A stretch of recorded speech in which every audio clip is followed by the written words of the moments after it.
Patutlah kiranya kita ini kalau ingin mencontoh ya ulama, contohlah Syekh Nawawi Al-Bantani. Syekh Nawawi Al-Bantani itu belajarnya luar biasa, gurunya juga banyak, gurunya masyhur-masyhur, dan muridnya juga banyak, rata-rata itu jadi semuanya, jadi ulama top di Indonesia itu banyak sekali. Nah itulah Syekh Nawawi Al-Bantani, belajar ngaji. Selain beliau alim, tanamkan mulai dari sekarang ya, tanamkan mulai dari sekarang kita ngaji, kita belajar. Nah, setelah kita tahu ilmunya, ayo gitu kita produktif berkarya gitu. Kalau tidak bisa menulis di dalam kita berkarya, bisa melalui media-media sosial. Apalagi zaman sekarang itu zaman yang canggih, zaman teknologi.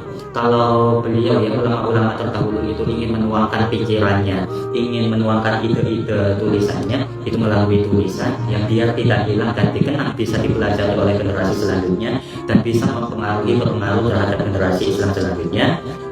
Maka kalau kita ya jadi umat zaman sekarang, atau pengkaji kitab-kitab ya, pengkaji keilmuan ilmu agama zaman sekarang, itu kalau kita tidak bisa menulis ya, minimalnya buatkan di media sosial ya. Media sosial itu kan sama saja, kita tuangkan ide pikiran kita di media sosial dan itu gak akan hilang. Ide pikiran yang kita tuangkan di dalam media sosial itu gak akan hilang. Siapapun nanti bisa mengakses, siapapun nanti bisa membaca sampai kapanpun, selagi akun kita itu masih ada, maka ide atau pikiran, kajian yang kita tuangkan, yang kita jelaskan itu pasti ada selagi akun kita itu masih ada. Gitu. Enaknya kita hidup di zaman sekarang itu begitu. Tidak hanya kita melulu dibatasi berkarya hanya melalui tulisan, melalui media sosial, ya FB, IG, TikTok, YouTube dan lain sebagainya.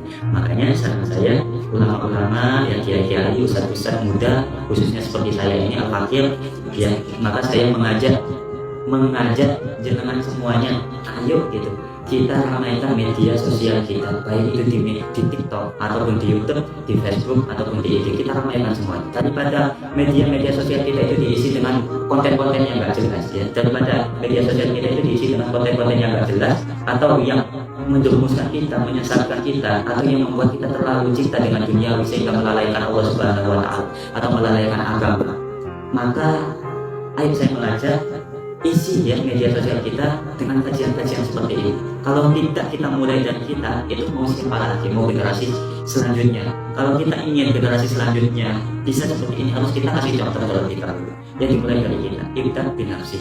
Kita mulai dengan diri kita sendiri. Namun mudah-mudahan yang kita doakan dengan kita memulai dakwah melalui media sosial ini, niat bukan apa, niat kita syiar ya, takdiman di syiar daripada ikhlas dinillah, untuk menegakkan agamanya Allah semata-mata hanya karena Allah Subhanahu wa Ta'ala ya. Kita isi konten-konten media sosial kita itu dengan kajian-kajian yang bermanfaat, khususnya untuk masyarakat, untuk orang